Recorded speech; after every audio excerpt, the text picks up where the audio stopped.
po natin. Bigyan natin sila ng masigabong palakpak. Sir, please introduce yourself at saan pong galing bansa po tayo, sir?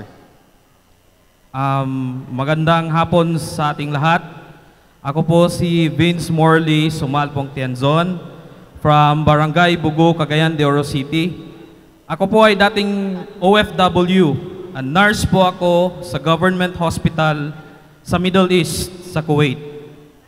Sir, kamusta po ngayon ang sitwasyon ng mga OFWs ngayon matapos ang 2 taon ng Administrasyong Marcos?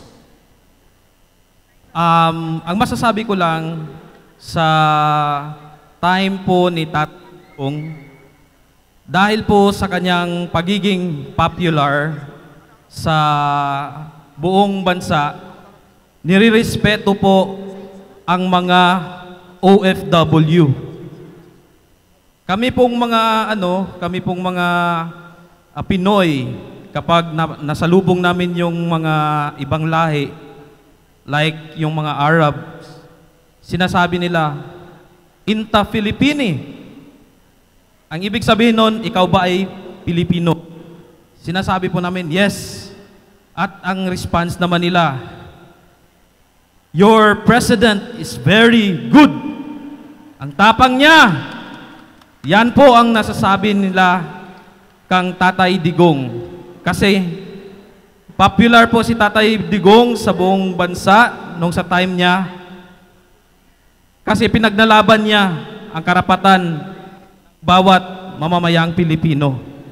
Pero sa ngayon, sir, kamusta po kay Bongbong Marcos Jr.?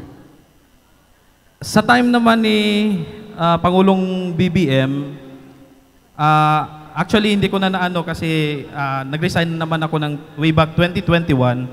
Pero yung mga naririnig ko po sa mga ka-OFW ko na nandun pa rin sa Kuwait, sabi nila, bumabalik na naman yung tanimbala na nawala sa time ni Tatay Digong. So, at saka yung yung sa droga. Ako dati, nung nasa abroad ako, panatag po yung kalooban ko. Especially nung sa time ni Tatay Digong. Kasi alam ko, safe yung family ko dito sa Pinas habang nandun ako nagtatrabaho. Kasi nga, yung war on drugs niya, na marami talagang mga dorugista na natakot sa approach niyang ganon. Pero ngayon, sir? Ngayon, parang lastiko na parang kumbaga, bumalik na naman. Wala nang takot yung mga dorugista.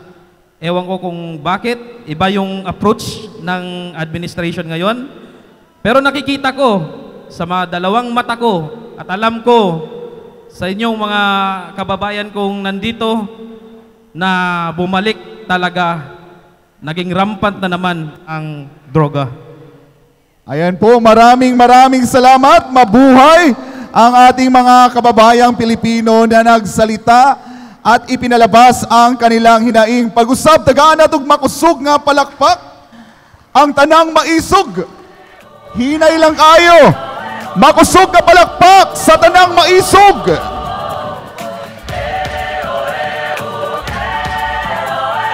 And at this point in time, dako kayo tagpagpasalamat kay diri sa ato ang venue.